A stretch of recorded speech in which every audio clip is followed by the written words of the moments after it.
4 budgets today that we're going to hear from analysts and the individuals. We're going to start with the Department of Revenue. And so, Sharday, if you could give us a update on the analysis for Department of Revenue.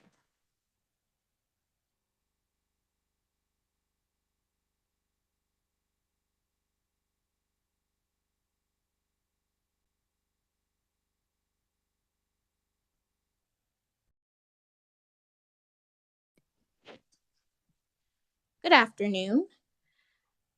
The Kansas Department of Revenue collects taxes and fees, administers Kansas tax laws, issues a variety of licenses, and provides assistance to Kansas citizens and units of government.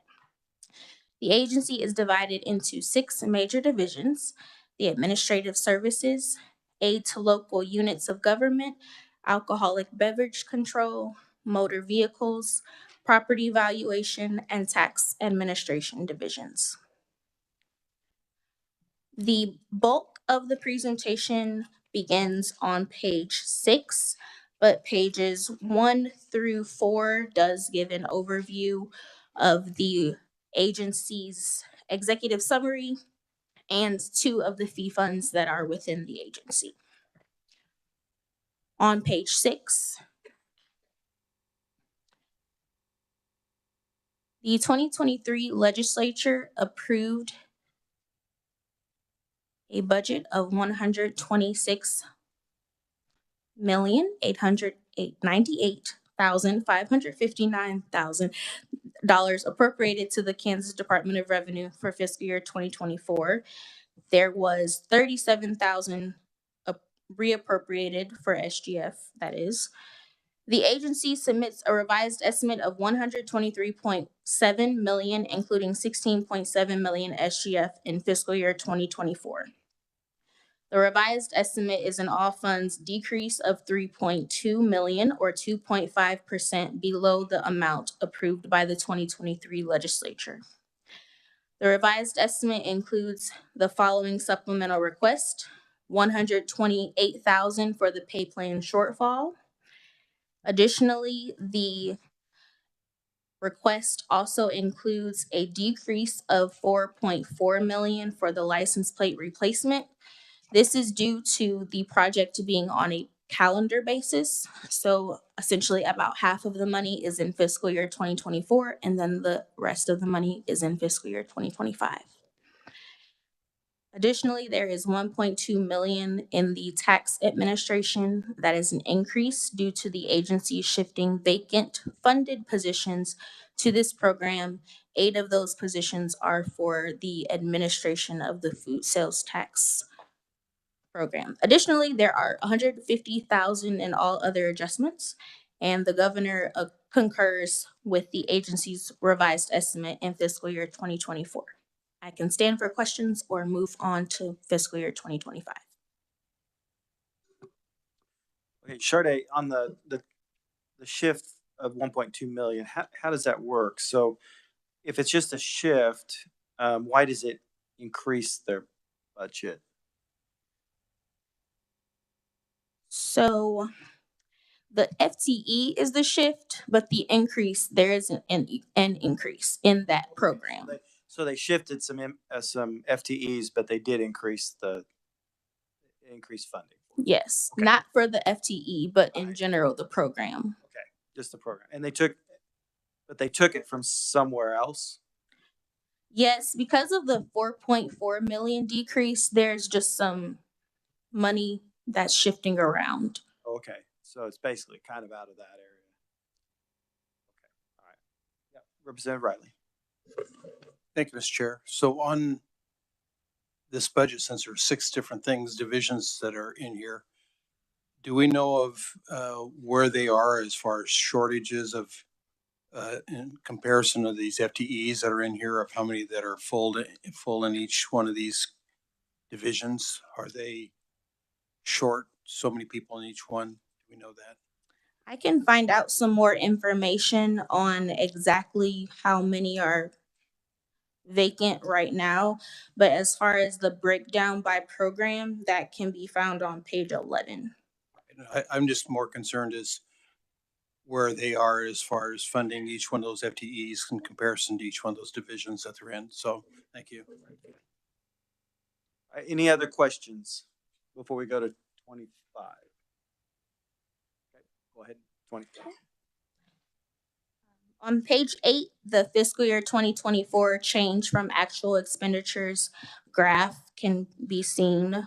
There's a decrease in SGF and then the increase in those federal funds for the license plate replacement and a decrease in all other funds. On to fiscal year 2025 on page 9. The agency requests a revised estimate of 122 million, including 16.8 SGF for fiscal year 2025.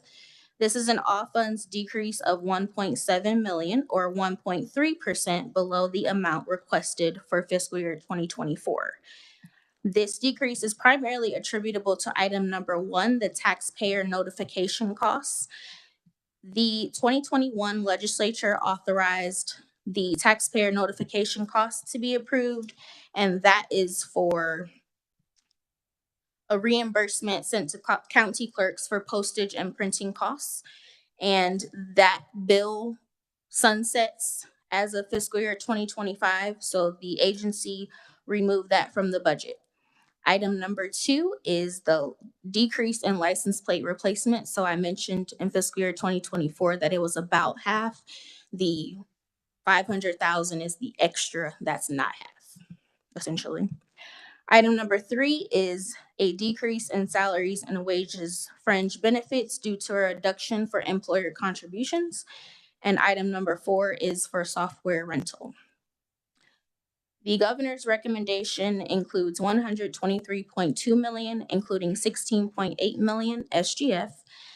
And the increase is primarily attributable to the governor recommending the 1.2 million to continue the taxpayer notification costs. And I'm happy to stand for questions. Okay, can you elaborate a little bit more on the salaries and wages? Do they have more open positions or cause that 104,000? I do not believe so. I believe that the capers and group health insurance fluctuates and that you'll just see it. Just went down, and so they. Yeah. Okay. All right. Representative Riley.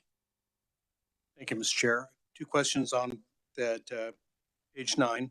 So, first of all, I'd like a little more information on why that the ABC is renting software when we have OTIS that either could cover that under their licensing, or just doesn't seem like a major division of like ABC should be renting software. We should be owning the software, that kind of thing. So just a little more information on that. And then the second thing is it appears that our legislation has continued to cost us money. In this case, you're saying $1.2 million for RNR for the revenue neutral rate thing that we legislated on to people, and it's costing us money. We knew that, but we voted it in. So we're going to be seeing the same kind of thing on into the future of this expended cost that we created. Is that correct? This is not stopping in 25, 26. It will continue. So the bill that you approved would have stopped it. And the agency took it out due to that. The governor is recommending that it continues, to my understanding.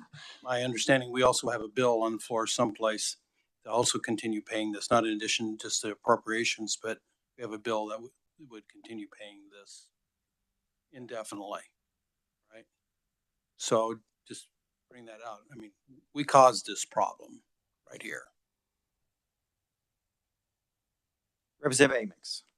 Thank you, Mr. Chairman. Shardy, going to number 2 on page 9, the license plate update, the decrease, I got to assume that in 2025, that'll be the last year of the decrease.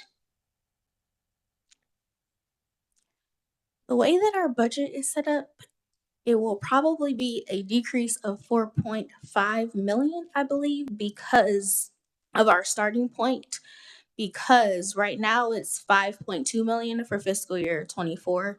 For fiscal year 25, it's 4.4 million, I believe. And then you'll see the decrease of all of the funds being expended when we present the budget next year.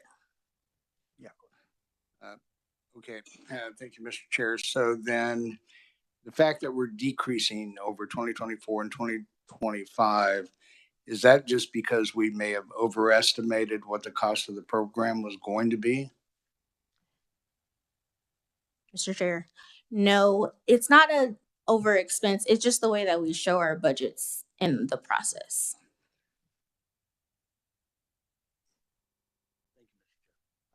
Any other questions? And if, make sure that if anybody online has a question, you let me know, please. All right. I think that's it then. Thank you, Shirley. All right. We have with us Secretary Burkhart and then also Chris Helm with the Chief Financial Officer. So, Chris, are you going to be the one speaking? Okay.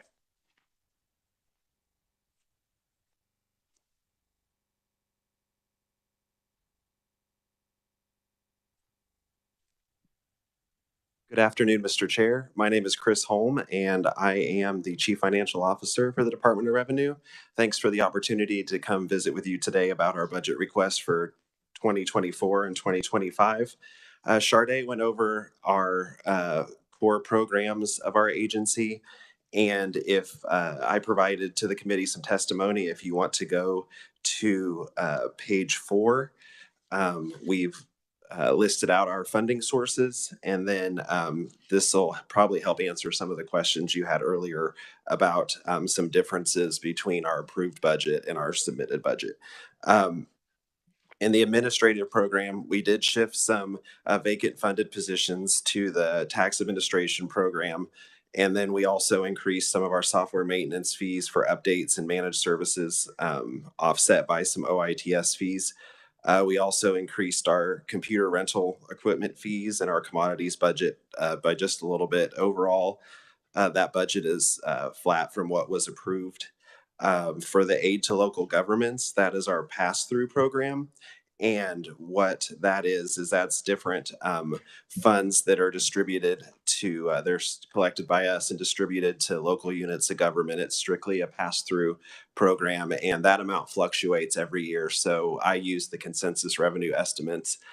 So when I originally do the budget, there's a few estimates that come out after that. So then I have to go back and revise the current year every year. So that's why you see the change in that program as well, is just because of the revised estimates. In the ABC division, we've adjusted our salaries and wages to reflect our current staffing and decreased our software maintenance costs and contractual services due to system enhancements completed in a prior year. To answer the other representative's question about the software that we use, we do use a software from a vendor. And so we pay maintenance fees to use that software from the vendor. It's not handled by OITS, as many of our programs are. In our division of taxation, we adjusted our salaries and wages by about $600,000 from employees transferred from other programs. We've also had a postage increase as well, and some increased contractual services related to our channel modernization. In the property valuation division, we added $35,000 to reflect current staffing, and then also added an increase in software maintenance for a replacement of a sales ratio software package that's a current system that we use that's outdated and no longer supported. We're looking to get that replaced at a cost of about $400,000. In the division of vehicles, we adjusted salaries and wages and shrinkage to reflect current staffing levels. We also, the big shift in that program was moving the license plate costs, because last year when you all appropriated the funds to us, it was all in one year, but it actually takes place over the calendar year. So I just took half of the 9.8 and shifted it to FY25. And then for moving ahead to 2025, I guess, are there any questions about our revised estimate for fiscal year 24 before I move to 25? So most of the, you did do some shifting of FTEs, but of just the FTEs, but not the, you're not asking for new money for any. No. We're staying within what we were approved for last year. And right now we have about 50 vacancies. Okay. 50 vacancies, okay. Yeah, Representative Riley. Well, since you brought that out, where are those, are they spread evenly across all your divisions, or are they in a certain area? In our driver's license examiner, driver services, that's tends to be the one that we have the most turnover in, just because of the nature of the job. Those are the folks that process all the license renewals and things like that. That's where a majority of our vacancies are located. So how many of those 50? Probably about 35, 40. I did have a question, Mr. Chair. So specifically on the aid to local units. So local units, that boils down to your accumulating taxes and sales taxes and different kinds of revenue for townships, cemetery districts, water districts, any even smallest district. Is that correct? And Well, then, oh, I'm sorry. Go ahead. and then you turn that money over to the county treasurers. Correct. That in aid to local governments, what actually is in there are the sand royalty tax is in there. Also, for county treasurers fund for the sale of full privilege license plates. The special county mineral tax production fund is also in there. The county drug tax fund, and then also the taxpayer notification cost fund, which is that revenue neutral reimbursement, is also in that program as well. But going back to that, what I just mentioned though, so when property taxes or truck permits or whatever is received, that money gets drilled back to the county treasurers for townships and their share. Everybody gets their share of those local units. Is that not correct? That you're giving that money back? That's correct. Not all of that goes through this program, but it does get distributed back to them from the state treasurer. Okay, so that's not necessarily through you? No, not necessarily. So, okay, so explain to me a little bit who does what. For example, if I pay a property tax on a 4-ton truck and it's a certain amount of dollars, does that money go to the treasurer, or goes to revenue and then back? Well, you pay it to the treasurer in your county when you. Right, but it doesn't come to the state first and then back. No. Okay. Let me double check to make sure that that's correct. Okay, so then how about in the county of Sumner County, we had several cases where we needed extra money, several $1 million, to cover a shortfall on a property tax that was reappraised, and we were short on money. And so we had the county needed money, the school needed money, the town, one of the cemetery districts needed money. All these people needed money. And so they got a loan from the state for a certain amount of money at a very good rate. Was that through you, or who did that come from? That was not through us. I'm not. David, do you have any? Was that the treasurer? It's not through us, Representative. Okay, just trying to see that, when you talk about local units, it's just, what is that department coming through and what are they doing? I had, Mr. Chair, I had a second question on motor vehicles.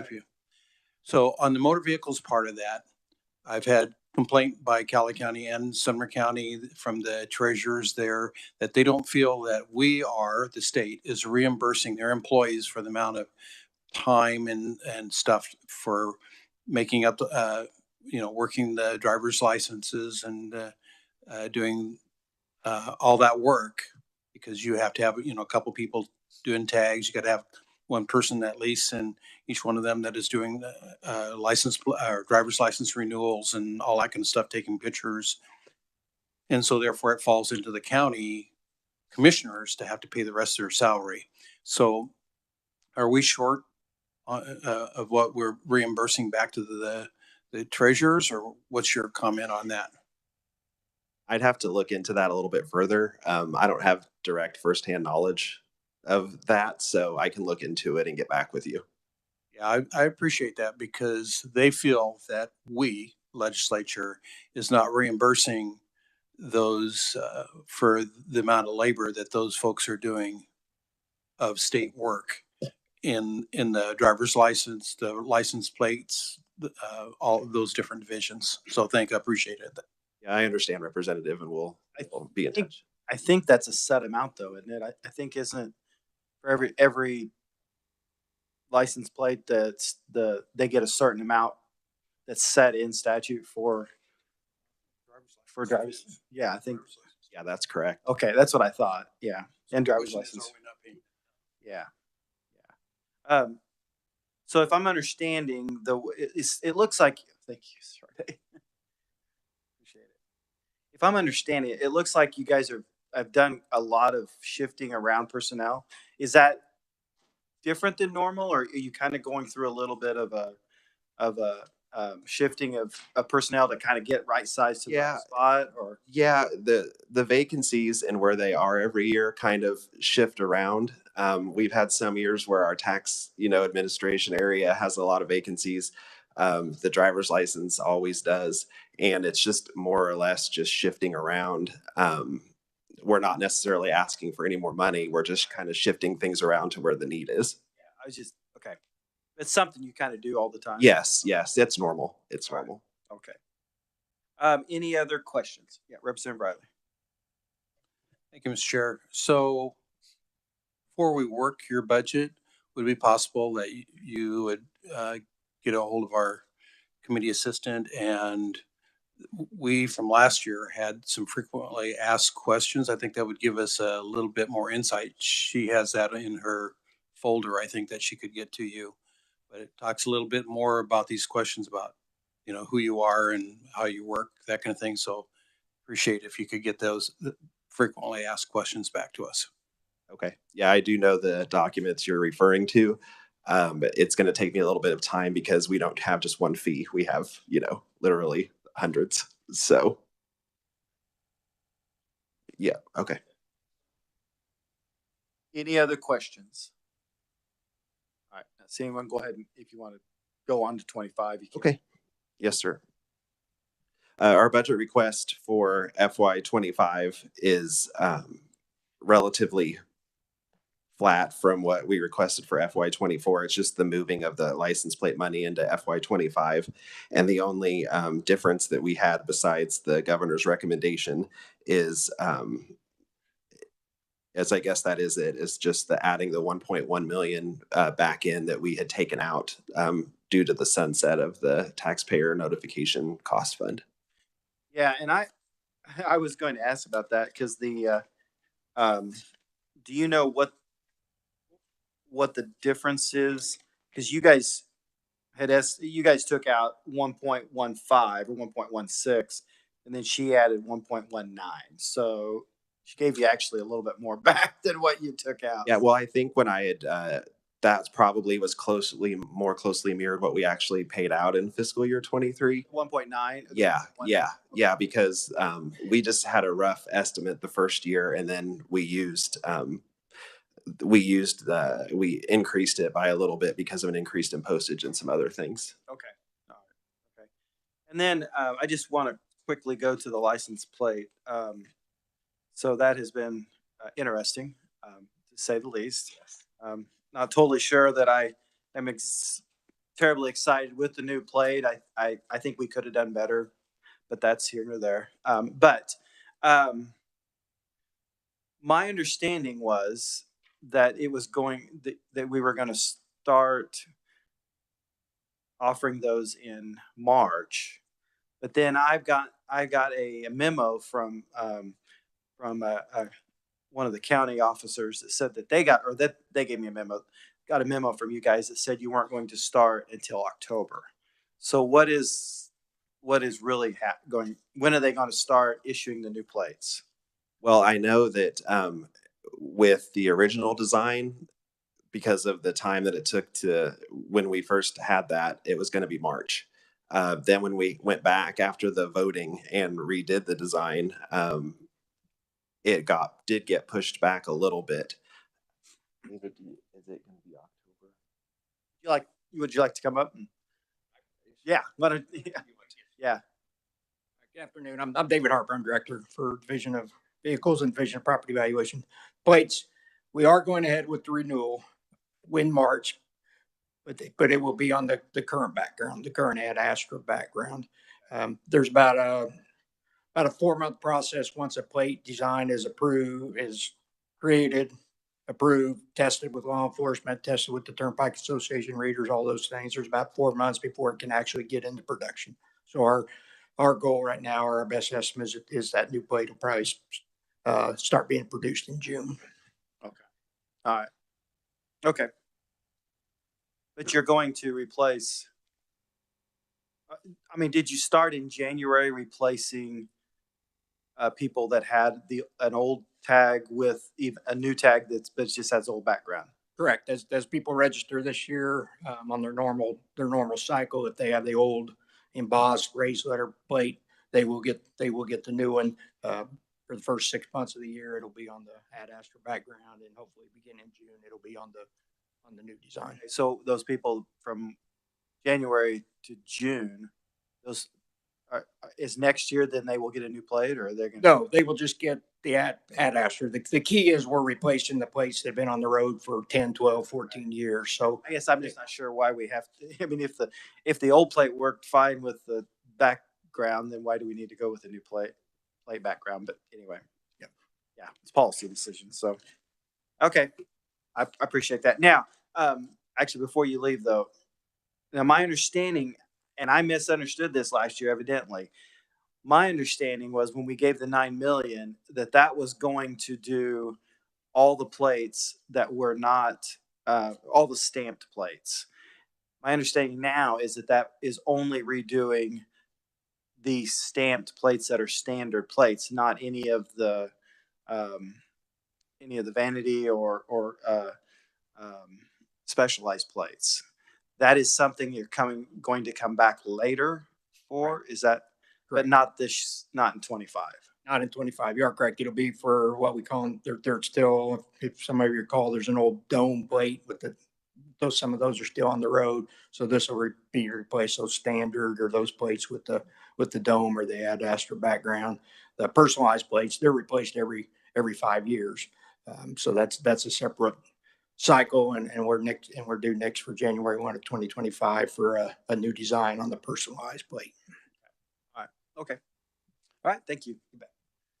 Any other questions before we finish up with Department of Revenue?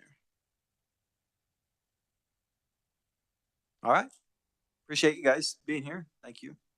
Thank And you, if you Mr. could, any information that was asked for as quick as possible, because we're working this on Wednesday. So.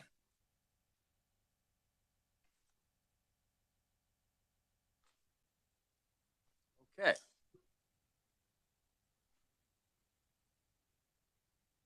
All right, next up, excuse me. Next up is Kansas Lottery, and Martin wasn't feeling very well today, so he is home, but he's online. So, Martin, can you give us a overview of the Kansas Lottery?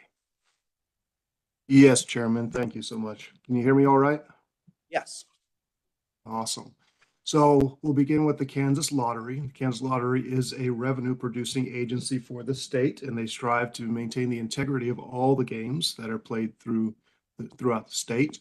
The first couple pages here are just a general overview, sample of some of their games, overview of their high level of the budget, and their budget actually begins down on page 5.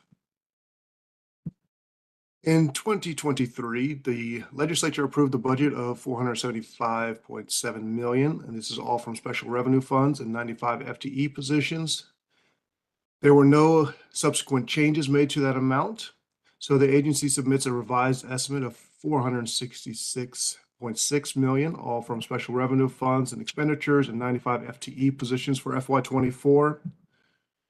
This is a decrease of $9.1 million, or 1.9% below the FY24 approved amount.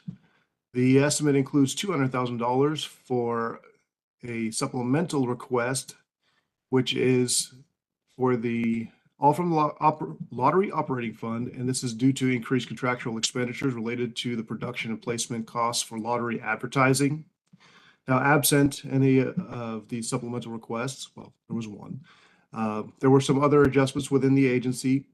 So the revised estimate includes a decrease of $9 million for the gaming facility manager contracts and $369,000 for aid to local for units of government. And these reductions are attributed to reduced expanded gaming estimates. The majority of the reduction in the estimates are from the South Central and the Southeast gaming zones. The governor recommends expenditures of $466.2 million, all from special revenue funds and 95 FTE positions for FY24. This is a decrease of $402,352, or 0.1% below the agency's revised estimate. And on the following page, on page 6 at the top of the page, the adjustment is due to a vacancy adjustment. The governor deleted $402,352, or 5%, to reduce the funding for vacant positions to more accurately reflect the agency's actual expenditures. With that, I can stand for questions for 24 or proceed to 25. So Martin, that vacancy adjustment is, so basically she's taking shrinkage out. She's saying they had some vacant positions that were funded, and she's just taking those. Is she also taking the FTEs, or just, well, no, I guess, yeah, or just the funding? Correct, just the funding. When the budget was submitted, the agency had approximately 23 FTE positions that were vacant, and they had funding associated with them. So she is deleting the funding for those vacant positions. All of them? For the 23, Or yes. Yeah, the 23 that were vacant. Okay. All right. Representative Amix. Thank you, Mr. Chairman.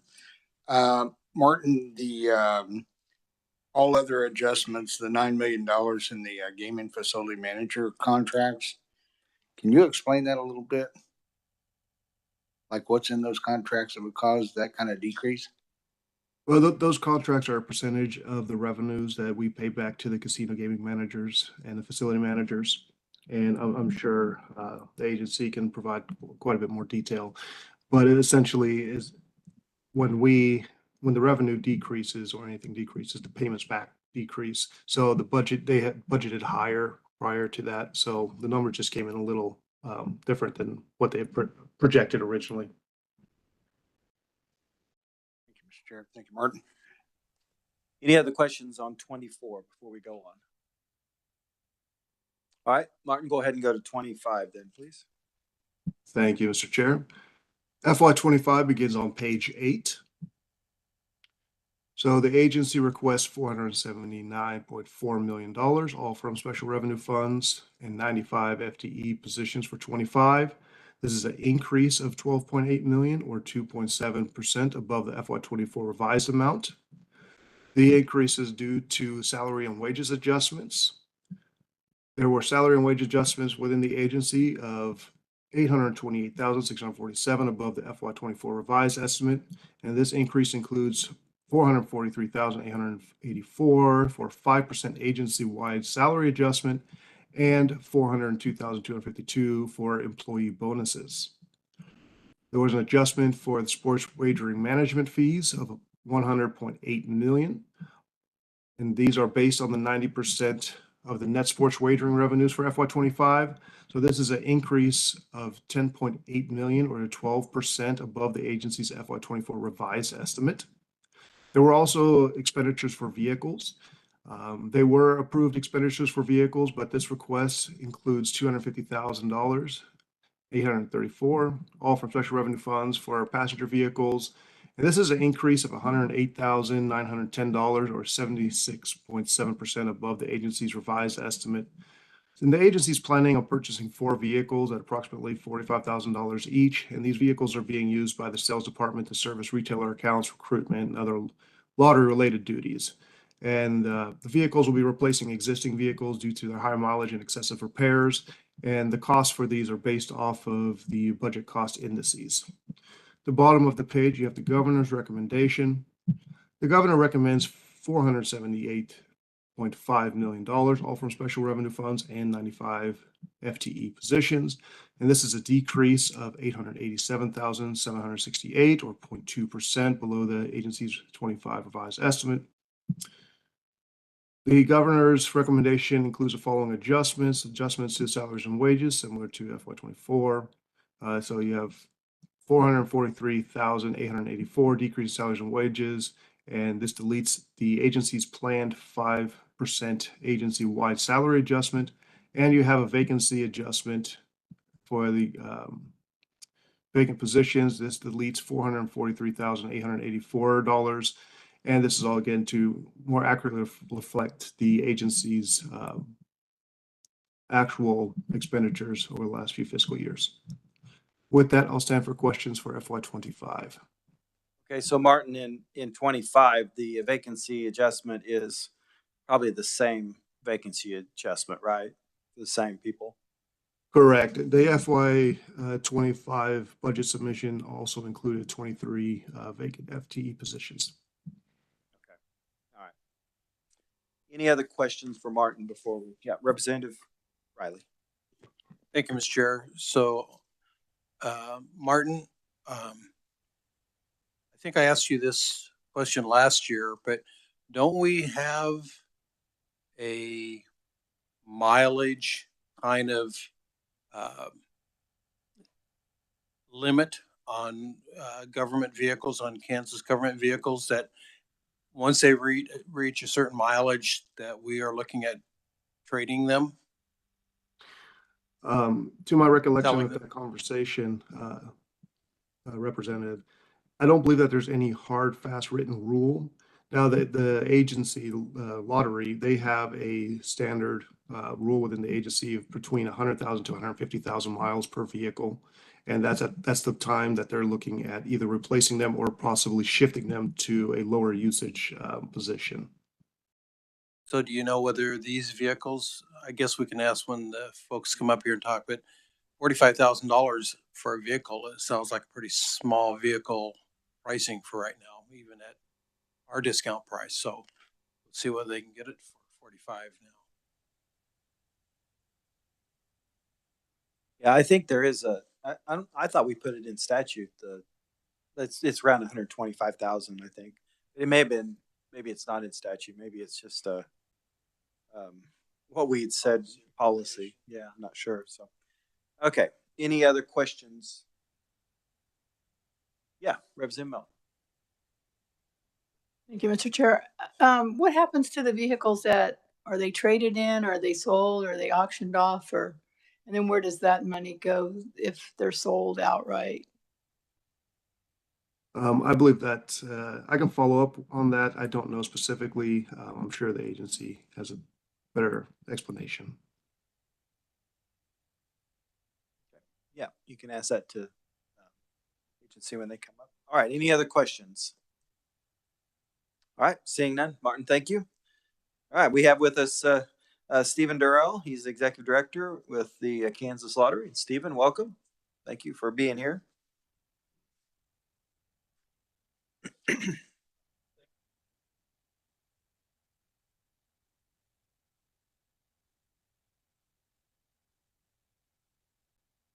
There we go. That's probably better. I usually don't have a problem being loud enough. So, Mr. Durrell could not be here with us today. He's at a conference this week, but I'm Matt Swartz. I'm the finance director. I'll do my best to do the presentation and try and answer some of the questions. So, I'm going to jump to some of the vehicle stuff just before I get started. That way, since that was kind of the last thing on everyone there. We do generally have a guideline of about 120, 125, 130 is about where we start looking. Vehicles that have other issues that start to be mechanical problems, we get out of those a little earlier. Some of those we sometimes you get a good one and you stick with it, roll the dice a little bit longer. The cost indexes on those did go up, obviously, so that is something that we look to. Vehicles that do mile out and we do replace, we generally plan on about 4 to 5 of those per year on a cycle to kind of keep going those out. Do go through the Kansas Surplus Program to go through there.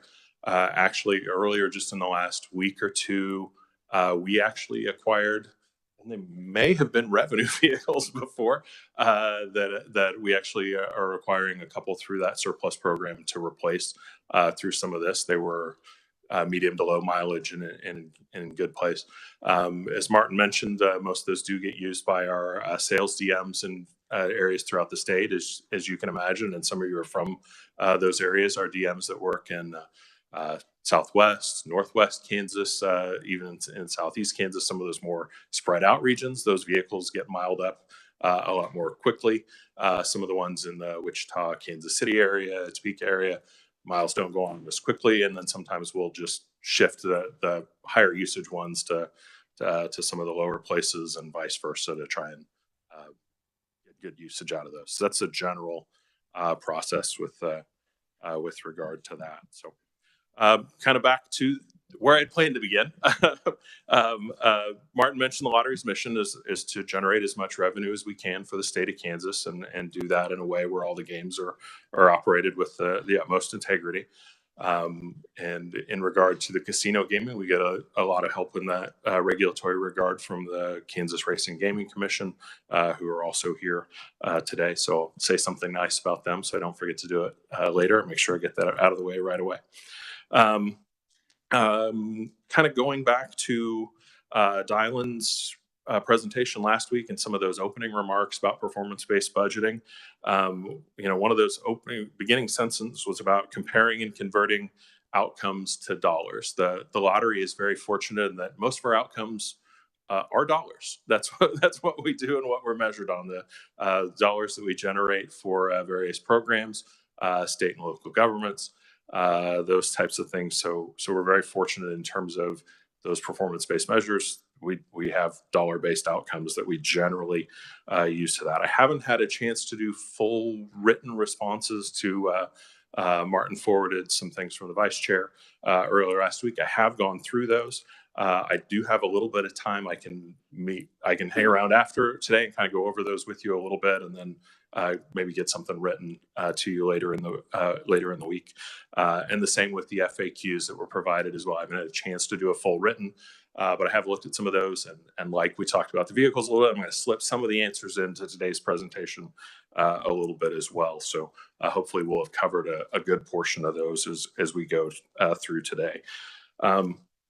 So where I'm going to spend a good part of my presentation, the written narrative goes along with it, but I really like to focus on this document that you've been provided before. I think it's the easiest way for us to see and understand the lottery's budget and how that really works. So as we go through the first columns on the left, we look at the expanded lottery, which is casino gaming and sports wagering. Yeah, we have a question online. Absolutely. If you don't mind. Representative Williams? I can wait until he was done, or I can ask it now. I can wait. Go ahead. Okay. Well, and I don't know if you're going to get into this, but I do have a question when it comes to looking at the budget and Kansas Lottery's involvement with specifically even to sports wagering and how we have part of that fund. I know that doesn't fall under the Kansas Lottery when it's concerning the fund, but overseeing Kansas Lottery and how they regulate free play and how sports wagering platforms can use that money as a marketing expense write-off. I was just curious if Kansas Lottery oversees the approving of those marketing, or if that is, I kind of saw in your budget, racing and sports, another, maybe a division of the Kansas Lottery, but that can be a question. If you don't have the answer to now, I would like to have it follow up after this. Thank you.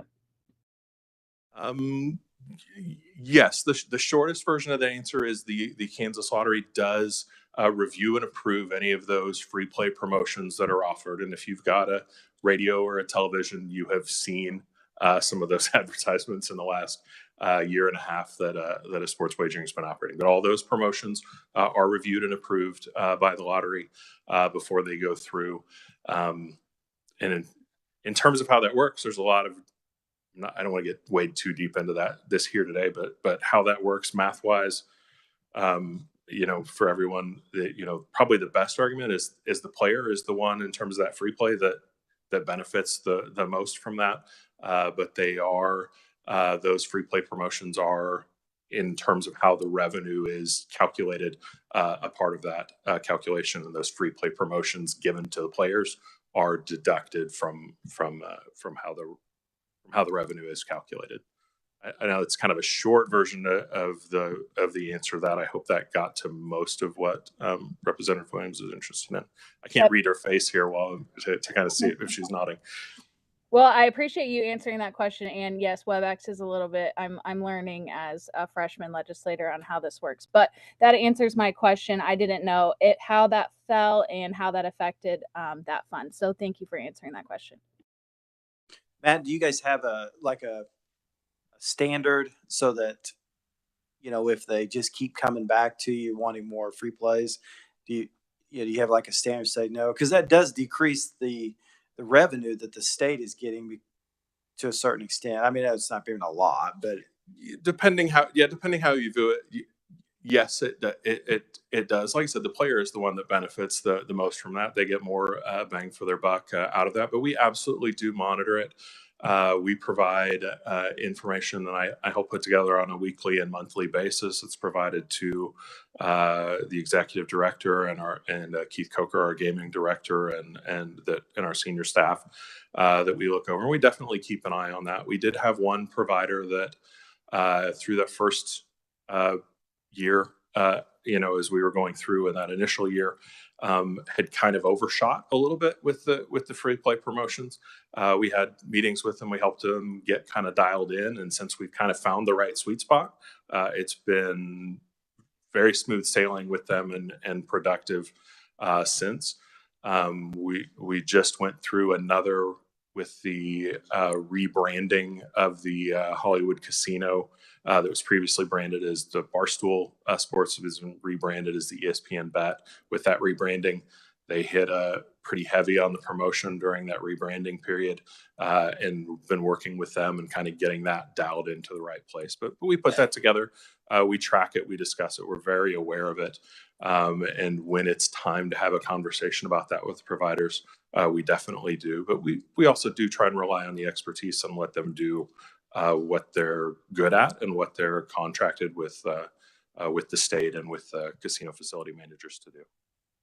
Thank you. Okay.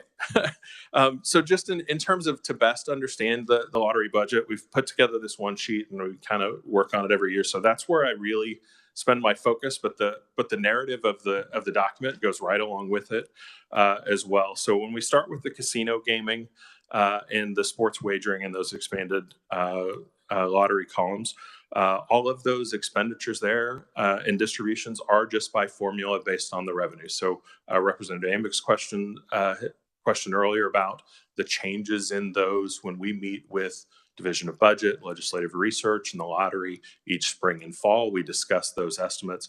Martin mentioned the most challenging estimate for us to do year over year has been that South Central gaming zone with the addition of the facility in Park City right in their backyard. Is that Southwind? Is that correct? On that, I apologize if I got the name of that wrong. Or maybe I don't, because we don't really want to free advertising for them in the station. But with the competition of that's been the most difficult in that gaming zone, and so that's led to the biggest adjustment when we met in the spring and the fall to those estimates. So as those overall revenue estimates come down, the related portions of the expenditures here, the distributions to the facility managers and the distributions to the local governments came down. So when Martin said, here's a $9 million reduction in contractual expenses and the 300,000-ish reduction in the distributions to local governments. That's the cause of that, and that's where that's reflected there, just in that we changed what we believe the estimates for those will be for fiscal year 24 and fiscal year 25. And obviously, when we meet in the spring, we'll do pretty good at the fiscal year 24 estimate, because we'll have 9.5, 10 months in the books when we do that. But that's how those are reflected here. And of course, the big portions that we talk about here, and those are some of those things in the that are also listed as part of our performance measures: the transfers to the state, the Expanded Lottery Act Revenues Fund, the Problem Gaming Fund. Most of the funding for that Problem Gaming and Addictions Grant Fund, I try and get the acronym right there, comes from this portion here, this 2% of the casino gaming revenue, that roughly $8 million each year that goes into there. That's administered by KDADS on how to spend that and how that's used. As you'll hear Executive Director Durrell when you get to hear him speak, and as we say, we kind of gather and generate the revenue, and then we give it over to the legislature and to the other agencies to determine how to best use it. And then in the sports wagering columns, the transfers there, the portion that goes to the White Collar Crime Fund, a small portion here to the Problem Gambling and Addictions Grant Fund, to the a fund which I'm sure you'll hear about in many other places. That Attracting Professional Sports to Kansas Fund is the biggest portion of the sports wagering revenues. I'm sure you will hear about that in a bunch of other committees, and everybody with their own ideas on if that's the best way to spend it and where would be a better way to spend it. And that's, of course, not a lottery decision. That's a legislative decision. But if you manage to sit in a committee and don't hear about that during the course of the year, you probably didn't get to very many of your committee meetings. And then a portion of this that also ends up going through this State Gaming Revenues Fund and eventually to the SGF. And the figures that are there reflect when we met in October, the fall 23 estimates. And we'll get to there. But you see, that's that $466 million budget, the $307 million in those expenditures to the gaming facility managers, the local governments, and then our expenses that are fully reimbursed by those casino facility managers, all the expenses that the lottery incurs in those categories, takes the budget down from that. So when we talk about the traditional lottery side of it, we're talking about a little less than $70 million in the budget there. That third column is the three big parts of the cost of sales. The big parts of the cost of sales there. We generally refer to these as, I know we're not trained to think of anything as a good expenditure, but when things are going well and revenues and sales are good, we are going to spend a little bit more in those categories, whether it's ticket printing, whether it's our vendor contracts for our gaming system, in our players' loyalty system, whether it's shipping and distribution of tickets or prize payments to players. All these things kind of fall in that category, and they also tend to rise as sales and revenues go up and decrease as they go down. And we monitor those categories throughout the year, and we adjust accordingly. We're not going to print a warehouse full of extra tickets just because we have the budget authority to do it. But we definitely don't want to be in a situation. I couldn't think of anything worse than to be in the middle of a record year and have to stop printing tickets in May because we ran out of budget authority. So we keep an eye on those things and monitor those as we go. And then we get to the last column there where we talk about operations. And those are the biggest portions of those are salary and marketing expenses, but also our sales, security, and IT, which are very important, and administrative expenses as well. Talking about salaries, I know that's been talked about. I'm not sure that the 23 vacant positions is an accurate number, but as of earlier today, I had asked, I received your question in advance of this hearing. Of the 95 FTEs that we are approved for, 5 of those were added and designated having to do with sports wagering. So far, we have not utilized those positions yet. All that additional sports wagering work has been absorbed and used by our some of my staff and a lot of the work done by our casino gaming analysts and that staff. It stretched the rubber band a little bit, but it hasn't snapped in terms of capacity and taking on that extra work. We still kind of are monitoring what's the best place to add and do those. So we are aware of those if they're still vacant. But we haven't really decided on the best way to deploy those, even as we're about almost 18 months into sports wagering. Otherwise, the head count right now is 78 of the other 90 positions. 8 of those have been ones that we've been actively trying to fill. I've actually got 2 vacancies in my department. I have had 2 retirements this year and haven't had a chance to get those filled. 78 of those 90 that are filled, and 7 or 8 that we've been actively trying to fill either currently or within the last few months, and a few of them we just kind of cycled back a little bit on. But we've got several people kind of doing double duty. We've got a deputy executive director working as our acting assistant attorney general. We've got our social media manager acting as our also as our public information officer. So a lot of places where it's been tough to get what we feel are very good jobs. If anybody's listening, reach out and talk to us, because we've got a few vacancies. Just it's been tough for us to fill some of those, and some of it's a surprise, some of it's not. But overall, about 8 to 10 that we've been actively trying to fill, but just not. So, do you have an idea why? And I think, if I remember rightly, the governor did this last year too. Took some money for vacancies, and of all the budgets we look at, and even ones I see in appropriations, this is the only one that she ever does this with. And so that's the reason. Do you know why? Well, okay, maybe that's not a fair question. Is it going to cause an issue to you? At this point for fiscal year 24, it's not. We've just had enough positions that have been vacant that reduction isn't going to cause a problem. Hopefully, what I'd like to say is that when I'm here a year from now, I'm going to get some of that back, because we've had luck getting all of those filled. I'm a little hesitant to think that we'll have that kind of luck. So we're not contesting either of those shrinkage reductions. They're not going to cause us harm in trying to do our job in fiscal 24, or at least not to start fiscal 25. Best case scenario is I'm back here. We've been able to fill every one of those positions, and I have to be back in here next year going, hey, that shrinkage we took out, I really need to put it back. But it's not causing us any harm, as I've got 6 months of information in hand. Representative Riley. I just want to expand on that point. I mean, if we're taking 20 some positions out now and next year, it's probably about that hard to get one back in later. So I'm just saying, do we want to be, are you really recommending that we drop back that many FTEs? Or should we half that? We're not ready to start discussing budgets right now, but it just seems.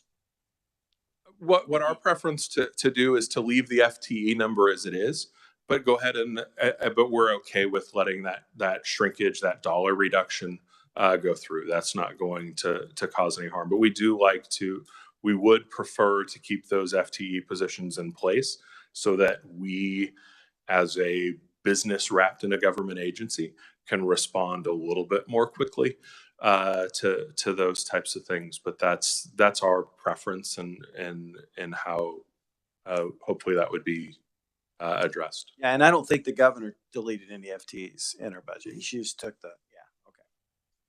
Representative Robertson. Thank you. I'm trying to figure out, we went through a program with the Federal Reserve Bank to try to help with financial literacy and everything. They talked about aggregated accounting, whatever annual amount is, if you multiply by 10, you have a larger idea about what that facility or operation does and the impact it has. Okay, so Is that clear with aggregated accounting? Because the reason I'm asking is about, I'll cut to the chase. You have in here the veterans program. And so I'm just curious if this is going on to the lottery. Is it distributed across all 105 counties, or what does it do? Does it go to a central veteran service organization to be distributed back out? If that's what I'm trying to find out. And even the same thing would go for the mental health, because we have extreme mental health problems, not just in our area, but across the country and in the state. So, thanks. Yeah, yes, we have two kind of fixed uses of the transfers out of the lottery revenues. One is 1.26 million annually for veterans programs.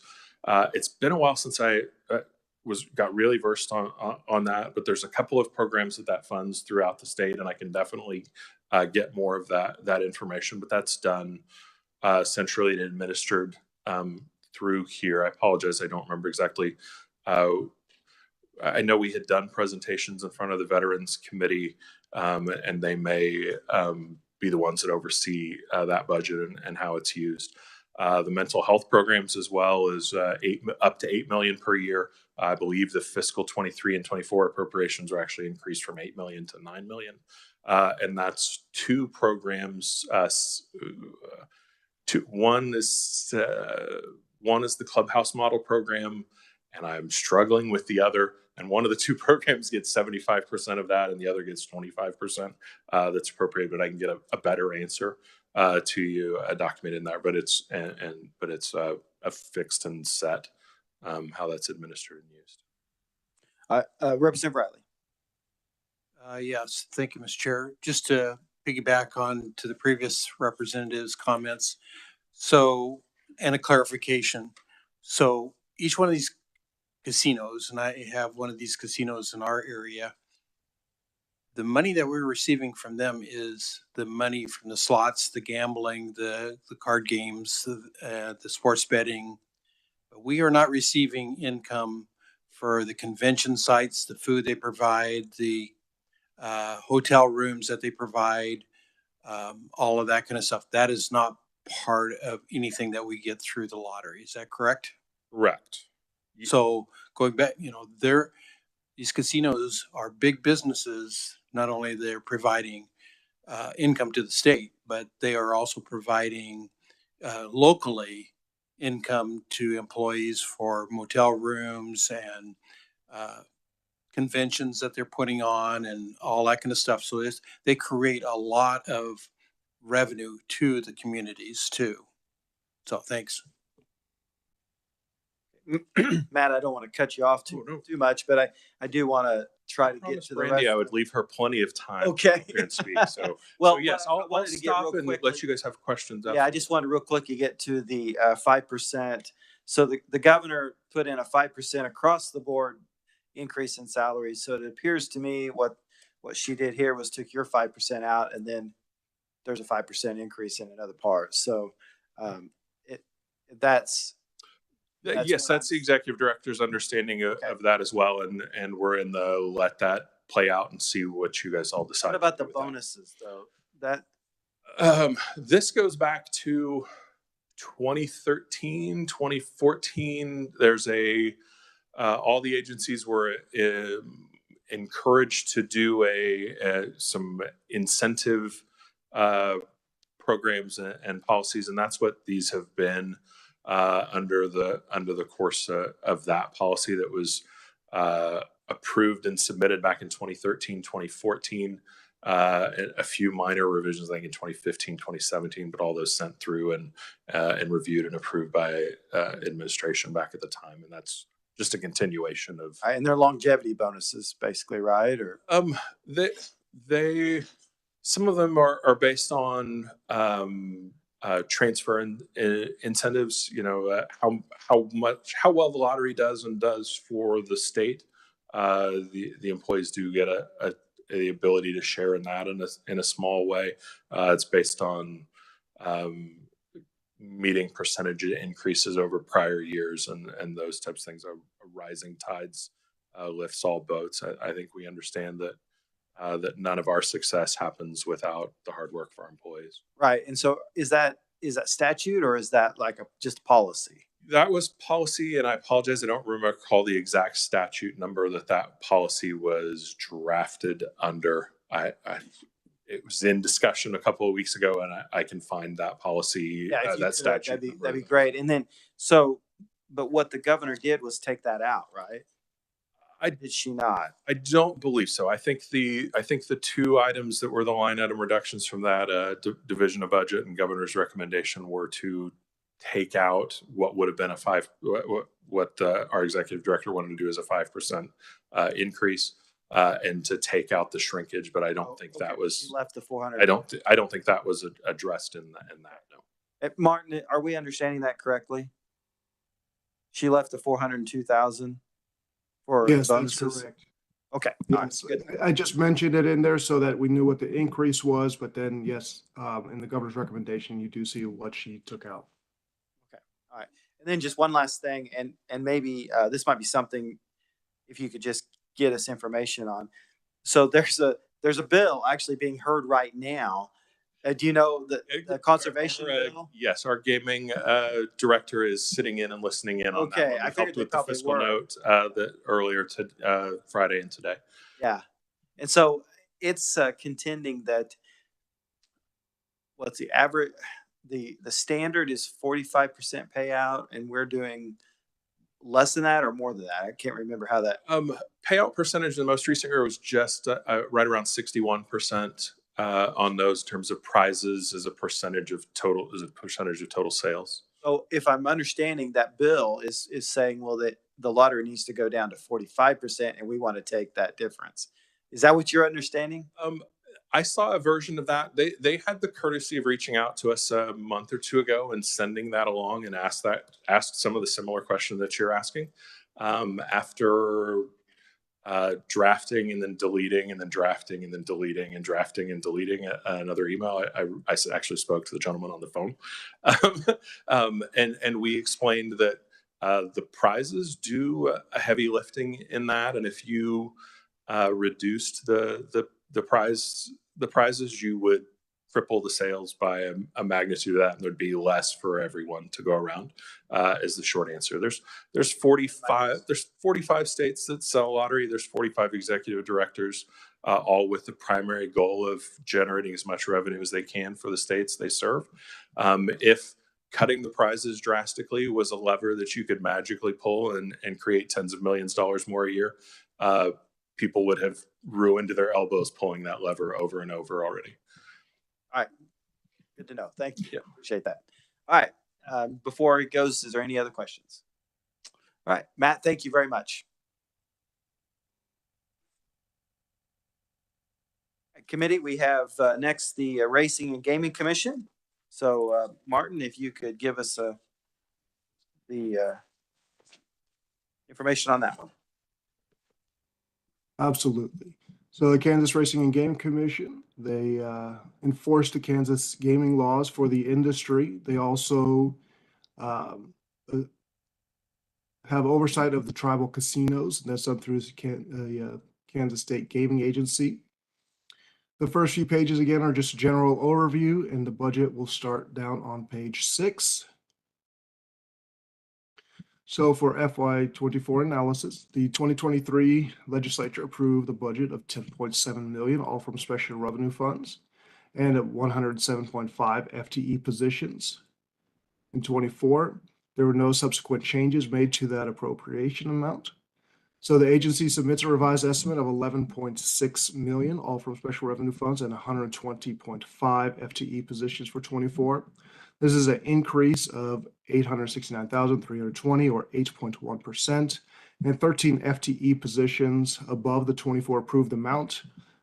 There is $920,873 in supplemental funding, and this is for the parimutuel facility for the regulation of historical horse racing machines at the parimutuel facility in Central County for 24.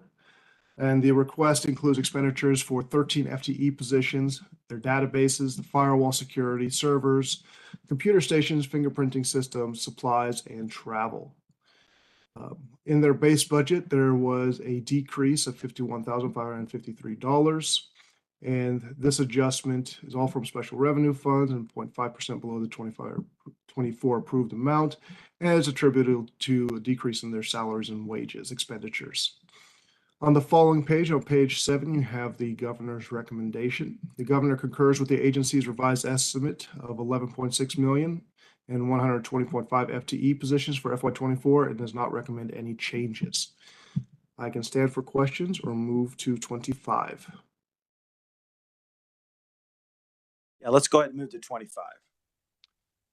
FY25 begins on page 9.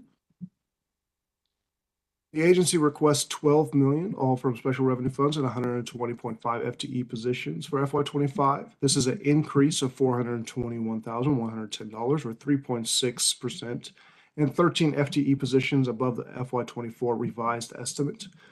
There's $1.4 million in enhancement funding, and again, we have the parimutuel facility for $1.4 million. And this is for the regulation of the historical horse racing machines and parimutuel facility in Central County 25, and the same 13 FTE positions and expenditures. In their base budget, there was a decrease of $17,654, and this was a reduction to employer contributions and retirement, and this was partially offset by an increase in their group health insurance and hospitalization expenditures. The bottom of the page, the governor concurs with the agency's revised estimate of 12 million, all from the special revenue funds, and 120.5 FTE positions for FY25, and does not recommend any changes. I'll stand for questions for 24 and 25. All right, any questions for Martin? Representative Amix. Chairman, thank you very much. This may be more of a question for you. As I see the increase in FTE positions here, and the comments that have been made over the last couple of days about how, and I think the vice chair brought it up a minute ago, it's harder to get a new position that, is obviously already in the budget. Justification here is we have a new program that's going to require people to be able to run it. How's appropriations going to deal with that?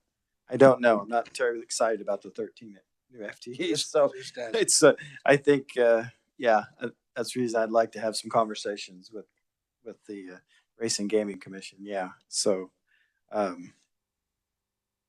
mean, I understand what you're saying. Yeah. I don't know. I know it probably has to be done. You have to have at least partly, probably. You have to have people to run the game. But 13 positions is 13 positions. Quite a few. Okay. Yes. Yeah. Thank you. Any other questions? All right. Thank you, Martin. All right. We have with us, okay. So Donald's not here, or he is here. He's not here. Okay. So we have Brandy White with us with the Gaming Commission. Welcome, Brandy. She is the Director of Administration, Finance, and Audit.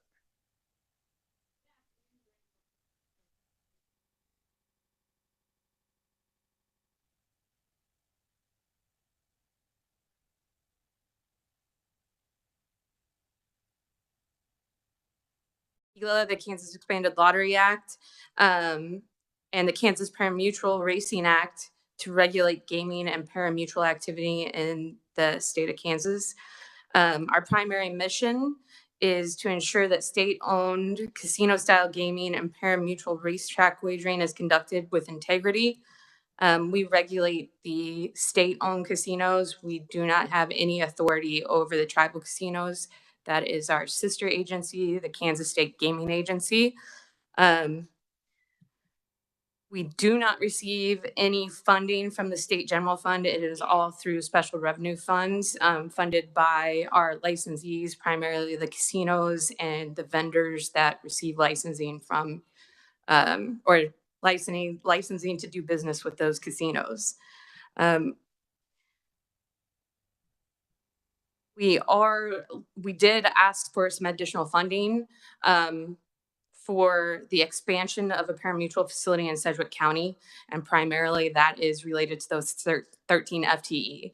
That includes 10 on-site employees, 9 enforcement agents, one of which will be an agent in charge, and a licensing officer. Right now, the proposal for that facility is that it will be 24/7, and we will have an agent on site 24/7. So in our experience, and we're basing this on the size of our other casinos and the need that we have for that, we need a minimum of 9 agents on site to cover all of the required hours that the facility will be open sufficiently. Okay, so that was my question I was going to ask is compared to, let's say, the Boot Hill Casino, because it's the first one I see. How many agents do you have there? It's a facility of, I believe, 10 agents on site and 1 licensing agent. So for the parimutuel, you're doing 10 and then 3 licensing, or We're doing, so there are 10 on-site employees, 9 will be enforcement agents, 1 will be a licensing officer. We are also estimating that our corporate backgrounding will increase because of this additional facility. So we are requesting 1 additional corporate backgrounder in Topeka, an accountant, because the parimutuel activity has a lot more accounting that we're going to have to take into consideration, and then an attorney for specifically parimutuel as well. okay, for 1 facility? Yes. You don't have enough attorneys to handle 1 more facility? The Parimutuel Act and the activity that we believe we will encounter from the Parimutuel Act, we believe we're going to need an attorney specific to that. Okay. All right, so let's just assume all that. That facility isn't even built yet, right? Right. When is it scheduled to be completed? So it's a moving target and it keeps changing, but right now the earliest date that we're looking at for that facility to be open is July of 2025. And it is subject to supply chain and permitting and construction availability. We will not expend funds that we don't need to. So if we're not ready to open the facility or don't need these employees, we're not going to go ahead and hire them right now. We won't hire them until the needs of the facility mandate it. Right, but I guess that's my question, is I'm not sure. Maybe 25, I can maybe see that we maybe ought to put some money in for 25, but fiscal year 24 is only 6 months. We're only 6 months, well, not quite even 6 months away from 25. So I'm not sure why you need 900 and some thousand for. At the time when we drafted the budget, the estimated open date was much earlier, and we hire our enforcement agents at least 6 months out to get proper training. You're not sure you do need it? In fiscal 24, it's highly unlikely that we will. Okay, perfect. That's what I was wondering. Representative Riley. Just to expand on that same question then. So let's say you need 13 more people that will be coming on. Pretty skilled people. Where will you find those folks? Will you have to open up some other spots at the other casinos or the other places and then move people around and hire newbies? Sounds like a lot of 13 new positions. That's a lot of hiring. So that's part of our lead time of hiring for new facilities 6 months in advance. We will do training specific to gaming and parimutuel with those agents when we hire them. And that's what that 6 month lead will get us, is getting industry specific knowledge to them.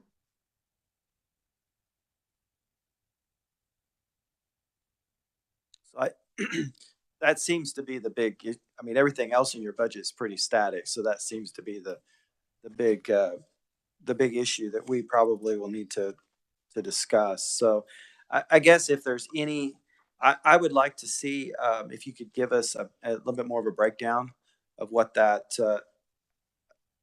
as far as I'm concerned, 20, I'm not sure you need it 24. I just don't see any reason why you would ever, you would even hire anybody yet. But in 25, if you could maybe get us a little more of a breakdown of what that 1.4 million is going to be used for, as far as the number and the 13 FTEs, so we have a little bit of an idea when we deliberate Wednesday, kind of what that looks like. Sure. Okay. Any other questions for Brandy? Mr. All right. Chair, if I Oh, may. yes. In your Yes, budget go ahead, Mark. analysis, thank you. In your budget analysis, if you turn to page 10, you'll see a little bit of the breakdown of what she discussed on the positions.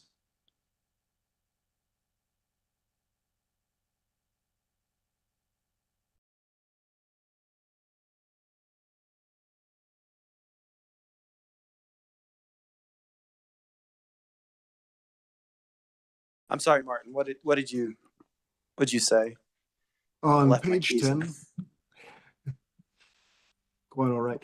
On page 10 of the budget analysis, you'll have a little bit of a breakdown of the positions that she spoke about. It lists those out, as well as the funding associated with them. Oh, okay. It does a little bit. Yeah. But not all of that is for, okay. So it does have a little bit of the breakdown of.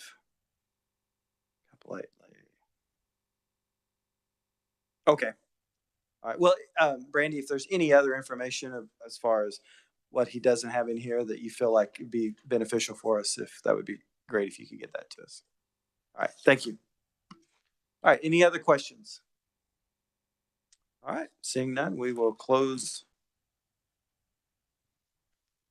that. All right. We have with us also Kayla Loomis with the State Gaming Agency. Kayla, if you. Good afternoon, Chairman and committee members.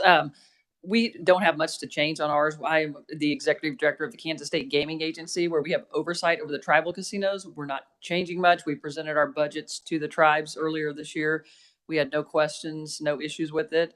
So with the time, I would stand for any questions you have, try to explain anything if you have them.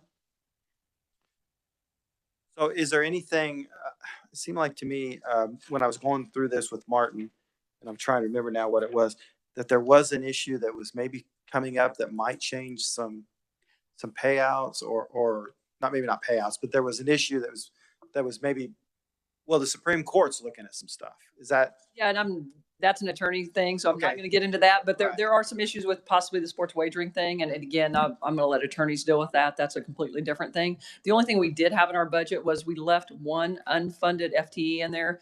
If all of the tribes would open up and have sports wagering, at this time they're not there yet, so we're just leaving that unfunded. So, but again, there are some issues with how the sports wagering can be handled within the state. Okay, that's right. Yeah, I think that's what. Yeah. So we're kind of waiting on that right now. Prairie Band is open now, and they have their sports book open. It's on within the reservation right now. So where it goes from there will be up to some court cases and the attorneys to decide. Okay. So. Okay. And any other questions? Any other questions for Carrie? Or Kayla, sorry. Sorry. All right. Thank you very much. Appreciate it. All right, committee, our last hearing is for hearing aid examiners. And I am pretty sure this one is going to go really fast.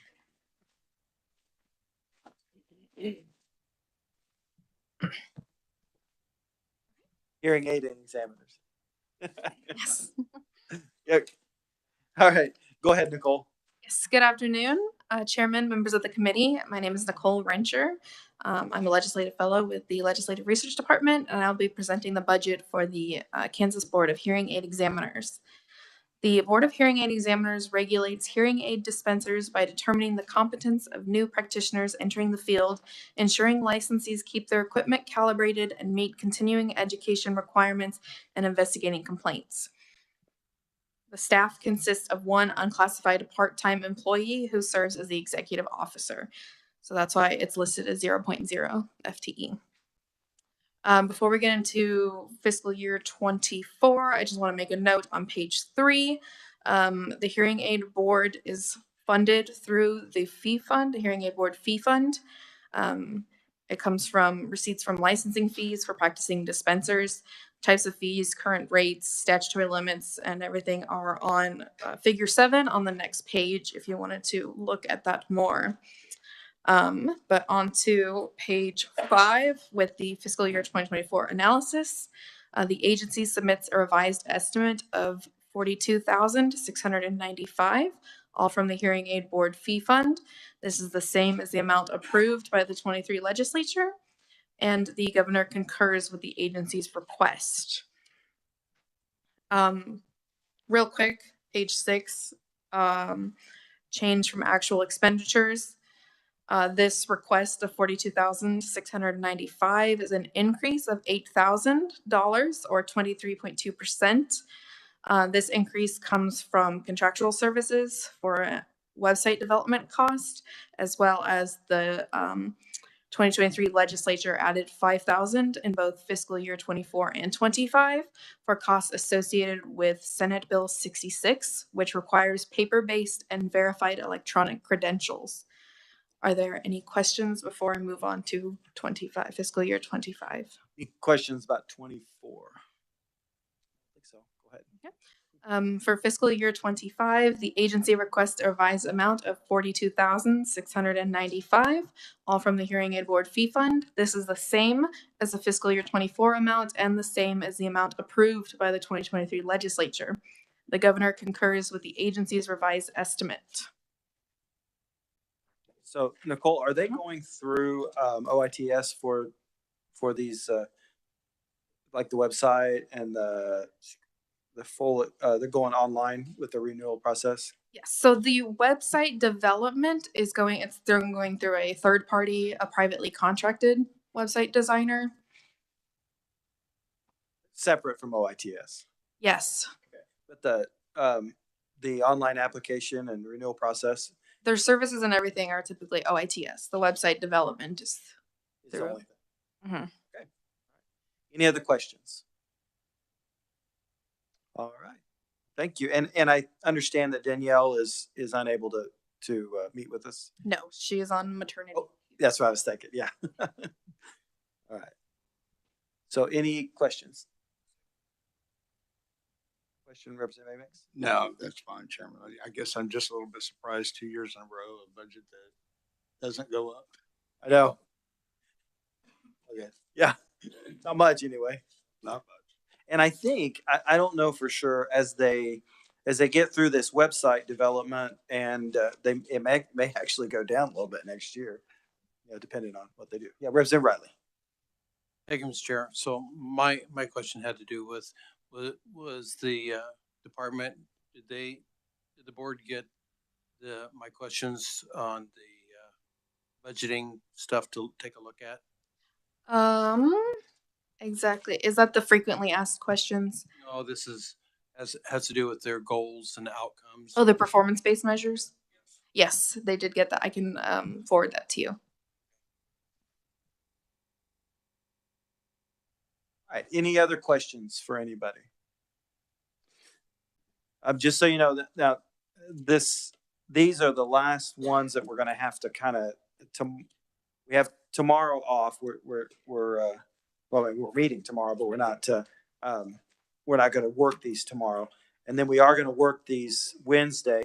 And then for the most part, everything that we are hearing, we're going to have almost a week before we actually work it. So this will be the last ones that we're kind of speeding a little bit through. The rest of them will be, we'll have about a week before we have to make our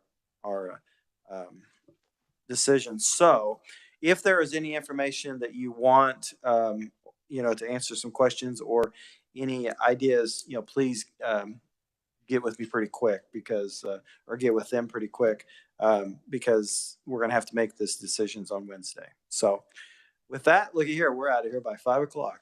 We did pretty good today. I know it is a miracle, isn't it? You know what? It's because Adam's not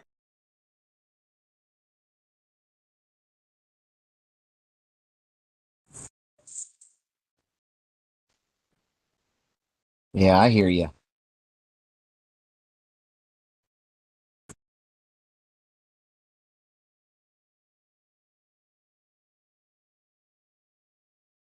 Hearings tomorrow. Yeah,